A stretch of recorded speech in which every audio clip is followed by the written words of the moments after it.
10th standard unit 3ல வந்துட்டு food security and nutrition பார்க்க போகிறோம். டாக்டர் எம்எஸ் சுவாமிநாதன் வந்து நியூட்ரிஷனை பற்றி என்ன சொல்கிறாங்க அப்படின்னா, ஃபிசிக்கல், எக்கனாமிக்கல், சோஷியல் அக்சஸ் எதுக்கு இருக்குன்னா நல்ல சாப்பாடு, தண்ணி, என்விரான்மெண்ட் சுத்தமாக இருக்கணும், ப்ரைமரி ஹெல்த் கேர், எஜுகேஷன் கிடைக்கணும். ஷிப் டு மவுத் ஃபினாமினான் என்ன அப்படின்னா, நம்ம இந்தியாவில் 1960s நிறைய ட்ராட்ஸ் இருந்தது. அப்போ யூஎஸ்ஏ தான் நமக்கு அசிஸ்ட் பண்ணாங்க. அது வந்து பப்ளிக் லா 480 அப்படிங்கிறத வச்சுட்டு க்ரீன் ரெவல்யூஷன் நடந்தது 1965ல். அது வந்துட்டு நிறைய high yielding varieties of wheat and rice use பண்ணாங்க, ஃபர்டிலைசர் யூஸ் பண்ணாங்க. இதனால் இந்தியா வந்து செல்ஃப் சஃபிஷியண்ட்டாக தானே உற்பத்தி பண்ணிக்கிச்சு. ஃபுட் ப்ரொடக்ஷன் இன்க்ரீஸ் ஆச்சு, ஃபமைன்லாம் போயிடுச்சு, நிறைய ஃபுட்ஸ் வந்துடுச்சு. மினிமம் சப்போர்ட் ப்ரைஸ் அப்படின்னா என்ன அப்படின்னா, ப்ரீ அனௌன்ஸ்டாக கவர்மெண்ட் வந்து ஒரு ப்ரைஸ் வந்து கொடுத்துருவாங்க இந்த கிராப்ஸுக்கு. சீசன் ஆரம்பிக்கிறதுக்கு முன்னாடியே அதை வந்துட்டு வேணும்னா ஃபார்மர்ஸ் வாங்கிக்கலாம், இல்லை அப்படின்னா அதை விட கூடின விலைக்கு மார்க்கெட்டில் விற்றுக்கலாம். அப்புறமா பிடிஎஸ் அப்படின்னா பப்ளிக் டிஸ்ட்ரிபியூஷன் சிஸ்டம். இதில் வந்து நம்ம தமிழ்நாடு மட்டும்தான் யூனிவர்சல் பிடிஎஸ் ஃபாலோ பண்ணுறோம். மித்த எல்லா ஸ்டேட்டுமே டார்கெட்டட் பிடிஎஸ் தான் ஃபாலோ பண்ணுறாங்க. எல்லா ரேஷன் கார்டுக்குமே எல்லாமே கொடுக்குறோம்.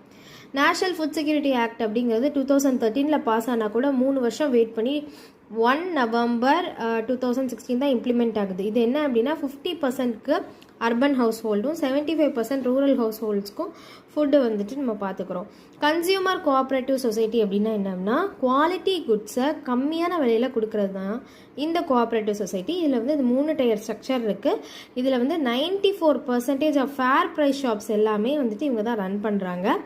பர்ச்சேசிங் பவர்னால் என்ன அப்படின்னா, ஒரு யூனிட் ஆஃப் மணிக்கு எவ்வளோ நம்ம குட்ஸ் அண்ட் சர்வீஸ் வாங்க முடியுது அப்படிங்கிறது தான் பர்ச்சேசிங் பவர்.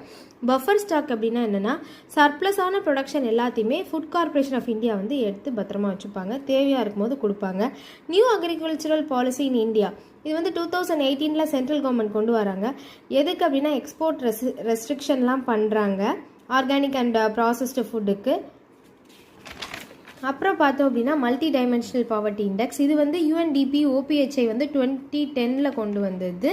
இதில் வந்து முக்கியமாக 3 இண்டிகேட்டர்ஸ் இருக்குது: ஹெல்த், எஜுகேஷன், லிவிங் ஸ்டாண்டர்ட். இது அதுக்குள்ளே இருக்கிற இண்டிகேட்டர்ஸ்.